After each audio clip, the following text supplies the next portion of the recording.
ఓం శ్రీ గురుభ్యో నమః. శివాయ గురువే నమః.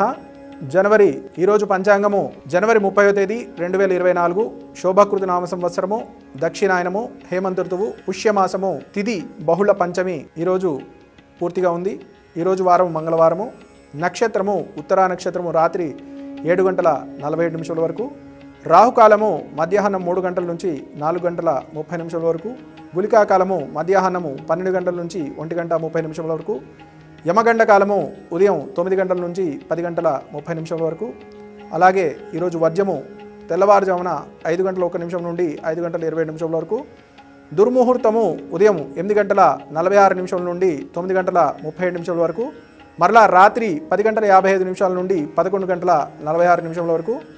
రాశి ఫలితాలు చూసుకున్నట్లయితే ఈరోజు మేషరాశి వారికి కొద్దిగా అనుకున్న పనులన్నీ కూడా వెనుకు అంటే ఇబ్బంది కలిగేటువంటి అవకాశం ఉంది. కాబట్టి ఒకసారి చేసే ముందు 1-2 సార్లు ఆలోచించి చేయాలి. వృషభ రాశి వారు పెద్దలు ఇచ్చేటువంటి సలహాలని మీరు అనుసరించి సత్ఫలితాలను పొందవలసి ఉంటుంది. మీ స్వంతంగా చేసేటువంటి నిర్ణయాలు మీకు అనుకూలంగా ఉండేటువంటి అవకాశం లేదు. కాబట్టి వారి పెద్దల సూచనలు మీరు అంగీకరించాల్సి వస్తుంది. మిథున రాశి వారు ఆర్థికమైన లావాదేవీలు అన్నీ కూడా మీకు అనుకూలంగా ఉంటాయి. ఈరోజు మీకు ఆశాజనకంగా ఉండేటువంటి అవకాశం ఉంది. తర్వాత కర్కాటక రాశి వారు ఆరోగ్యపరమైన విషయాల్లో జాగ్రత్త వహించాలి.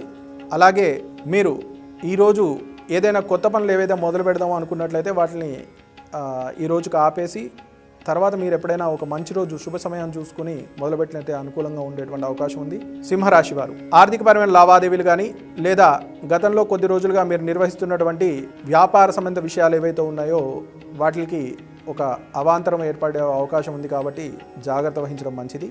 కన్యా రాశి వారు మీరు విద్యార్థులైతే శ్రద్ధ వహించి జరిగేటువంటి పరీక్షల్లో ఉత్తమ ఫలితాలు పొందడానికి సరైన కార్యాచరణ నిర్వహించాలి. అలాగే వ్యాపారస్తులైతే ఫలితాలను ఏవైతే మీరు ఆశిస్తున్నారో దానికి తగ్గ విధంగా మీ యొక్క కృషి ఉందా లేదా అనేది మీమాంస చేసుకుని దానికి ప్రణాళిక చేయాల్సిందిగా సూచన. తులారాశి వారు గత కొద్ది రోజులుగా మీరు ఏదైతే ఇబ్బందులు పడుతున్నారో ఆర్థిక పరంగా కానీ లేదా మధ్యవర్తుల ద్వారా మీకు ఏదైతే వార్త రావాల్సిందో ఈరోజు వచ్చేటువంటి అవకాశం ఉంది. కాబట్టి నిస్పృహ నిరాశలకు లోను కాకుండా ధైర్యంతో మీరు ముందుకు వెళ్లాల్సిందిగా సూచన. వృశ్చిక రాశి వారు మీకు మీ సంతానం ద్వారా కొన్ని ఏవైతే మీరు ఆశిస్తూ ఉన్నారో ఫలితాలను ఆశిస్తున్నారో విద్యా సంబంధ విషయాల్లో పిల్లలు మంచి విద్యలో ఉండడం కానీ ఉద్యోగం కోసం పిల్లల కోసం మీరు ఏదైతే పరితపిస్తున్నారో వాటి కూడా మంచి వార్త వచ్చేటువంటి అవకాశం ఉంది. అలాగే ఆరోగ్యపరంగా కూడా మీరు జాగ్రత్త వహించి కొంచెం శ్రద్ధగా ఉండి ఔషధ సేవ చేసినట్లయితే సత్ఫలితాలు పొందేటువంటి సూచన ఉంది. ఎందుకు ఆరోగ్యం గురించి చెప్తున్నాము అంటే మీకు మానసిక ఆందోళన వల్ల ఆరోగ్యపరమైన సమస్యలు మానసిక ఆందోళన వల్ల ఆరోగ్యపరమైన విషయాలు ఏవైతే ఉన్నాయో ఎక్కువయ్యేటువంటి అవకాశం ఉంది. కాబట్టి జాగ్రత్త వహించడం మంచిది. ధనస్సు రాశి వారు మీరు గత కొద్ది రోజులుగా ఇబ్బందులు ఏవైతే పడుతూ ఉన్నారో వాటన్నిటికీ కూడా మంచి పరిష్కారం దొరికి అన్నిటి నుంచి విముక్తి పొందగలుగుతారు. మకర రాశి వారు మీరు దైవ దర్శనము మరియు కొన్ని అంటే ధర్మపరమైనటువంటి విషయాల్లో మీకు అనుకూలంగా ఉండేటువంటి అవకాశం ఉంది. మకర రాశి వారు మీరు ఏదైతే గత కొద్ది రోజులుగా పనులన్నీ కూడా జాప్యం చేస్తూ ఉన్నారో ఆ పనులన్నీ కూడా పూర్తి చేసేటటువంటి అవకాశం ఉన్నది. కుంభరాశి వారు ఆర్థిక లావాదేవీలు కానీ ఉద్యోగపరమైన విషయాలు కానీ అన్నీ మీకు అనుకూలంగా ఉన్నటువంటి సూచన ఉంది. కాబట్టి జాగ్రత్తగా మీరు అన్ని పూర్తి చేసుకున్నట్లయితే మంచి ఫలితాలు పొందేటువంటి అవకాశం. తర్వాత మీనరాశి వారు ప్రత్యేకంగా ప్రైవేట్ రంగంలో ఉద్యోగం చేస్తున్న వాళ్ళకి మనవి ఏంటంటే మీ యొక్క ఉన్నత అధికారుల వల్ల కొంచెం ఒత్తిడి ఉంటుంది. ఆ ఒత్తిడిని మీరు అధిగమించడానికి సరైన కార్యాచరణ నిర్వహించినట్లయితే సత్ఫలితాలు పొందేటువంటి అవకాశం ఉంది. క్షణికమైన నిర్ణయాలు తీసుకోవద్దని మనవి.